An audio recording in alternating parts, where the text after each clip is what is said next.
ለሰው ልጅ ይጠቅማሉ፣ ለህዝብ ይበጃሉ፣ ለትውልድ አንዳች ይፈይዳሉ ብለው ያመኑበትን በመፈጸም በላቀ ስኬት በመታጀብ እለት እለት አዳዲስ የድል ምዕራፎችን ሳታሳካው ላይ የማታድረው አዲስ አበባችን አዳዲስ ነገሮችን እየወጠነች ለውጥኗም እየተጋች በቀናት መፈራረቅ ውስጥ መፍጠር ላይ ተግታና መፍጠንን ተላብሳ ራሷን እየቀየረች ሁሌ አዲስነቷን ቀጥላበታለች። ከተማችን አዲስ አበባ በዚህ የመፍጠርና የመፍጠን እሳቤ መነሻነት ግብ ጥላ ለግቡ ስኬት በመትጋት በአጭር ጊዜ ብዙ ርቀት መስፈንጠር ከቻለችባቸው የትኩረት መስኮች ውስጥ አንዱ የሆነው የቤት ልማት ፕሮግራም ተጠቃሽ ነው። ከተማ አስተዳደሩ የነዋሪውን የቤት ፍላጎትና አቅርቦት ለማጣጣም ያስችላሉ ያላቸውን ፍሬ እየታየባቸው የሚገኙትን ደግሞ የህንፃ ከፍታቸው እስከ 23 ወለል የሚደርሱ የጋራ መኖሪያ ቤቶችን በተሻለ ፍጥነት እንድንገነባ የሚያስችለን ነው። ይኸው ፋብሪካ አሁን ባለው ሙሉ አቅም ወደ ስራ አመሰግናለሁ። ቴክኖሎጂው እንግዲህ ብዙ አድቫንቴጆች አሉት። ከኖርማል ኮንቬንሽናል ቴክኖሎጂው የሚለየው ምንድነው?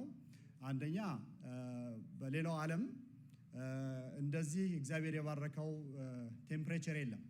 ለምሳሌ እኔ በምኖርበት የነበረው ሀገር ካናዳ ወይም ቫንኮቨር የሚባለው ሀገር ኤነርጂ ለመጨመር ስለሆነ እንግዲህ አሁን የተሰጠንን ቦታ በፍጥነት ሰርተን ከተባበርን ቅዱስ ቃሉ ምን ይላል? አንድ ሰው 1000 ይስባል፣ ሁለት ሰው 10000 ይስባል ይላል። ስለዚህ በመስማማት ውስጥ 8000 ከሰማይ የሚሰጣል ማለት ነው። ሁላችንም እዚህ ቤት ያለን ሰዎች ከተባበርን 100,000 ቤቶችን በአመት እዛም ሰራውን ነገር አቁሜ አገሬ ሄጄ ከህዝቤ ጋር አትሊስት የመጀመሪያው ፌዝ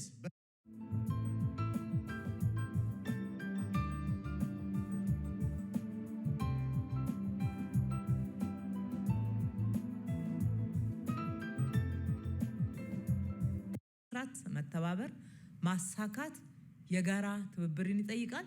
የስኬቱ ተጠቃሚነትም ደግሞ የጋራ እንደሆነ በኮዲው ቃል እንገባላችኋለን። ስለዚህ በትብብር ነው ሌጋሲውም ነው። እጅግ በጣም እናመሰግናለን። ትሰራለች። ዛሬ እዚህ ያስጀመርንበት ቴክኖሎጂ ዓለም ላይ ሲሰራበት የቆየ ለሀገራችን ግን አዲስ የመጀመሪያው ነው የሚሆነው ማለት ነው። ስለዚህ የመፍጠንና የመፍጠር መርሃችንን ለመተግበር ዓለም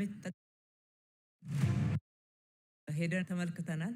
እጅግ ፈጣን በሆነ ሁኔታ እንዴት ሊሰራ እንደሚችል ምርቶቹንም ጭምር በዛ ተመልክተናል። እዚህ ሳይት ላይም ለመነሻ ያክል እንድታዩት መጥቷልና የአካባቢው በዚህ ዓመት በመዲናዋ አዲስ አበባ ሊተገበሩ ከተያዙ ዋነኛ እቅዶች መካከል ዓላማው ከምንም እና ከማንም በላይ እናንተ ተጠቃሚ ትሆናላችሁ። የብረት ውጤቶችን በመጠቀም የሚገነባው አዲሱ ቴክኖሎጂ በአጠረ ጊዜ የጋራ መኖሪያ ቤት ግንባታ ሆኖ ለአዲስ አበባም የቤቶች ልማት አማራጭ መፍትሄ ነው ብሏል። ይሄ ቴክኖሎጂ ኖርዝ አሜሪካ፣ ዩሮፕ የምንጠቀምበት ቴክኖሎጂ ነው። ሲሚንቶ ሳንጠቀም፣ ሪባር ሳንጠቀም ብረቶችን በመዲናዋ የሚስተዋለውን የቤት ፍላጎትን ለማሟላት የከተማ አስተዳደር ቀልጠው ጋልቫናይዝ ተደርጎ ነው የሚሰሩት። በፈጠራና ፍጥነት መርህ ግንባታ ከሳይት ወደ ፋብሪካ በመቀየር የግንባታ ፍጥነትን በማሳደግ ወጪን በመቀነስና ጥራትን በአማራ ብሔራዊ ክልላዊ መንግስትና በአማራ ፋኖ ህዝባዊ ድርጅት መካከል የዘላቂ ሰላም ስምምነት ዓላማ ጠልፎታል። በዚህ ምክንያት ኢትዮጵያም የተሻገረ ነው። ከኢትዮጵያም ለኢጋድ ለቀጠናው